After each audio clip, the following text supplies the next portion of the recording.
What is going on, PUBG fans, and welcome to the channel. My name is Powerbang. I'll be hosting the show today. I'm a YouTuber with a couple of hundred chicken dinners in my belly so far. Check out the link in the description for my channel that covers daily PUBG action. That being said, guys, I've got 13 tips today to help you become better PUBG players and start filling up on chicken yourselves. What the heck is chicken, you might ask? Well, that's when you win a game, you get a chicken dinner. That's just how things work. Now let's get straight into tip number 1, and that is to plan your drop zone and get there first. You can determine the plane's direction and path in a number of ways. You can either wait for your player icon to appear on the mini-map. You can see what direction you're looking, and that's where the plane's coming in from. Or you can look at which direction you're facing in the plane as soon as the mini-map is able to be accessed, and you can simply take the opposite of that direction. For example, if you're looking northeast, that means the plane's coming in from the southwest. If you're looking south, that means the plane is coming in from the north. You guys can figure that out quickly. It will help you determine an appropriate path to jump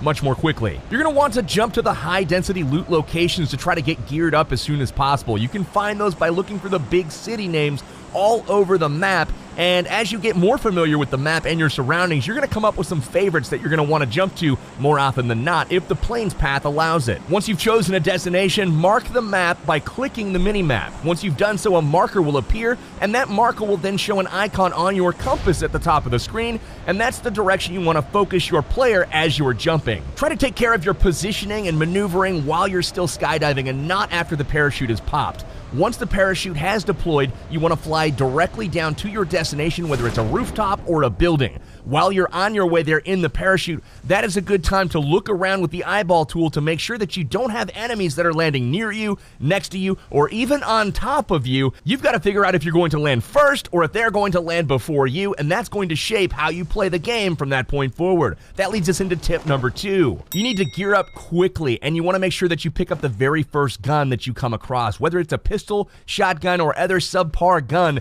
it does not matter. Having a gun is much better than having fists when you come across your first enemy, especially if it's an unexpected first encounter where maybe you didn't spot all of the people flying in right behind you. Once you guys find better weapons, obviously ditch the pistol or ditch the shotgun that you picked up, pick up the assault rifle instead, but make sure that you're looting up quickly, being super efficient with what you take, and pick up that first gun. Super important. Tip number 3 is along the same looting lines. You want to make sure that you're taking only what you need. Be super efficient. Don't take ammo and attachments for guns that you don't even have, or don't keep the ammunition or attachment from guns that you have dropped in favor of others. If you drop and pick up a shotgun and a choke and all kinds of 12-gauge shells, you want to make sure that you ditch those once you pick up an assault rifle to replace the shotgun. The attachments and the ammo will not clear out of your inventory, and that inventory space is valuable for other things such as boosts or medkits. You want to make sure that you have the space available for the items that are actually going to benefit you. Now, once you've dropped, cleared your immediate area, looted up a little bit, and you're starting to get ready to actually defend yourself or even fight, you want to take note of tip number 4, and that is to pay attention to the safe zone. Open up your mini-map, check the white circle, and if you are outside of that first white circle, you know that you need to move to get to it before that first timer counts down that's right below your mini-map and the safe zone starts to collapse. If it collapses and you're outside of it and you're in the blue zone, you will start to take periodic damage, which is not super helpful if you're trying to win the game.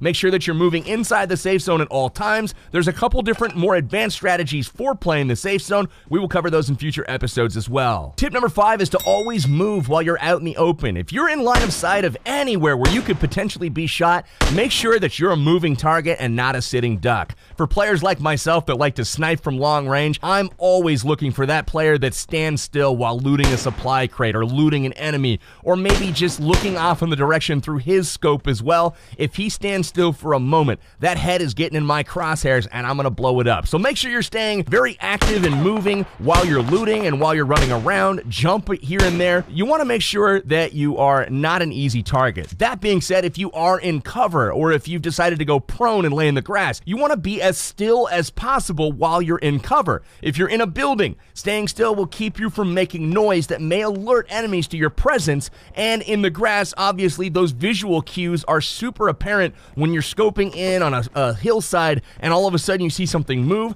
That'll cause an enemy to look in closer to your area and ultimately find you and kill you. Tip number 6 is to use the eyeball tool. Just like you did when you were dropping in with your parachute, it's super helpful when you're running around the map as well. Once you've determined where you're trying to run or drive, you want to look around with the eyeball tool so you can do a couple of things. You can scan the area to see if there are any potential threats watching you, and you can also sneak up on people by looking at them, planning your attack, and they don't ever know that you actually see them. So use that to your advantage. Make sure to use the eyeball tool as you're driving around. Don't just tunnel vision on a target or an enemy or a destination, and forget to check your flanks. Now, eventually footsteps and gunshots and cars driving by are going to start to fill up the battlefield. You're going to hear sounds. And tip number 7 is to use these audio cues to locate nearby enemies. This is absolutely imperative, and probably about 90% of tracking enemies, their location, comes from audio and not visual cues. Not joking here, guys. Having a stereo headset or earbuds is crucial to your success in this game. Highly recommend that you grab that audio for tracking and locating your enemies. To do this using audio alone, you want to focus your player's crosshair on the direction where you think the sound is coming from. Make sure the gunshots or the footsteps or the car sounds, that the audio is balanced from a volume perspective in your left and your right ears. You want to make sure that it sounds the exact same loudness, and once you've done that, you're going to be looking pretty much right at where the sound originated from. Now, the volume of the shots, of the footsteps, that is going to tell you how close the target is, whether it's super far away or if it's right next to you. Tip number 8 expands upon the same process of tracking and locating your enemies when there are audio cues going off in the game. If you hear gunshots, put your crosshair where you think they're coming from, but immediately put your eyeballs, your visuals, on the minimap. Look at the minimap, and there's going to be an orange radar blip that pops up on that minimap, and that is going to tell you the general direction of where those shots came from. Now, if you can combine your hearing and your seeing so that both of these senses are telling you the same direction, there's a great chance that you're going to find your enemy in that direction. Now, you can also use your minimap to plan routes. All you have to do is look at it, tap it to open it up, make it big. You can pinch it to zoom in or out, and then once you've done so, you can mark the map just like you did on the flight in to plan your routes, and that'll again put a marker on your compass that you can track and follow at any time, making navigation a breeze. Now, once you've been in a few fights or taken some fall damage or gotten in a sticky situation in the gas and you've lost a little bit of health, tip number 9 is going to come in super handy, and that's to make good use of boosts and keep your player at full hit points. You want to make sure that you're not suffering by going into fights missing any HP at all. That is going to put your opponent at a significant advantage. There are a lot of weapons in the game that are balanced to where 1 or 2 shots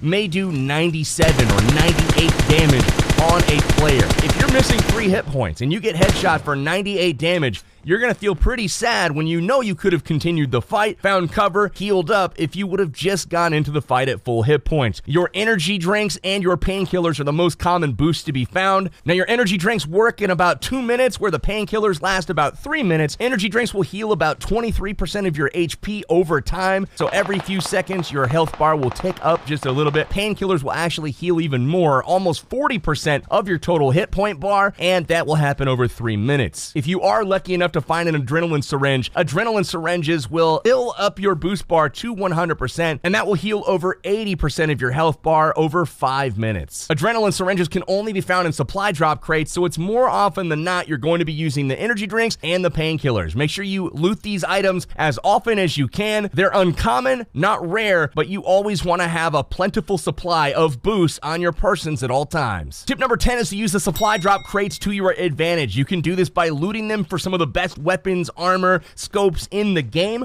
or you can use them as bait. If you're able to get to a crate first, loot it, and get a little bit away from it, you can continue to watch the crate as other players in cars and vehicles and even on foot will surely approach it to see what was in the crate, and you can shoot them dead pretty easily. Or if you come up onto a crate late and it's been down for a while, you know that there's probably people in the area. You can come up on full alert and make sure that you're able to pick these guys off as they're trying to escape that danger zone of around the crate. Tip number 11 is to make use of the prone stance on your own terms. walls. This means that prone is a very valuable way to hide your person and make yourself less visible. This is essentially laying down in the grass, snaking around, hiding, and attacking by surprise. That is something that is very, very effective, but it is not effective if you're not doing it on your own terms. What do I mean by that? Go prone when nobody has seen you approach an area. Don't go prone if you're being shot at. If you decide to lay down after you've already been acquired by somebody that is putting their scope on you, you are dead. They know exactly where you laid down because they're looking right at you. If you are being shot at, instead of going prone, run to the nearest cover, zigzag, jump around, make yourself a difficult target to hit, but going prone while somebody's shooting at you is essentially waving the white flag and surrendering. Unfortunately, in PUBG Mobile, there are no prisoners of war. You're just gonna die. In this game, I was able to obtain a ghillie suit and get to an area undetected, so once I went prone, I was able to sneak attack my enemies without them ever knowing where I was. Tip number 12 is to fight from cover to decrease your exposure to your enemies. People are going to be looking to take you down constantly, and if you're able to fight from behind a tree or inside of a house, yes, you might get shot, you may take some damage, but you can go behind that cover during the fight and heal up. You can even get all the way back to full health before you re-engage.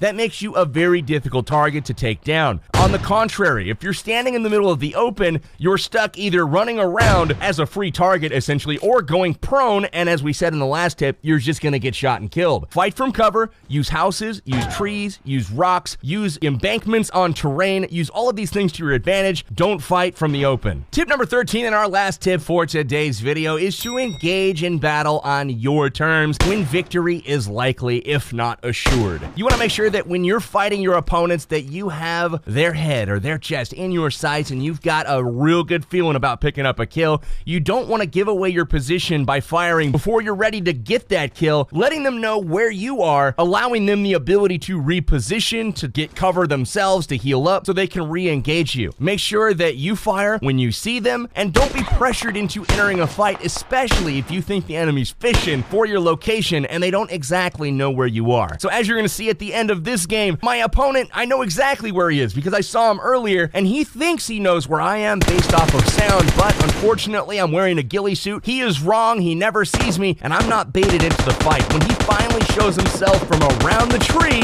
I'm ready for him. Pop him right in the chest, get him in the head, and boom, winner, winner, chicken dinner. That is how it's done, ladies and gentlemen. We'll add that notch onto our belt, another chicken dinner. We're full around here, baby. If you guys are liking the tips, if you're liking the trips, make sure you subscribe to the PUBG Mobile channel. We're gonna be putting out a ton of amazing videos over the next several months that are gonna help you guys become a better player and have some more fun playing PUBG Mobile. For now, I'm your host, Powerbang. I'm signing out, and I'll be with you guys next time.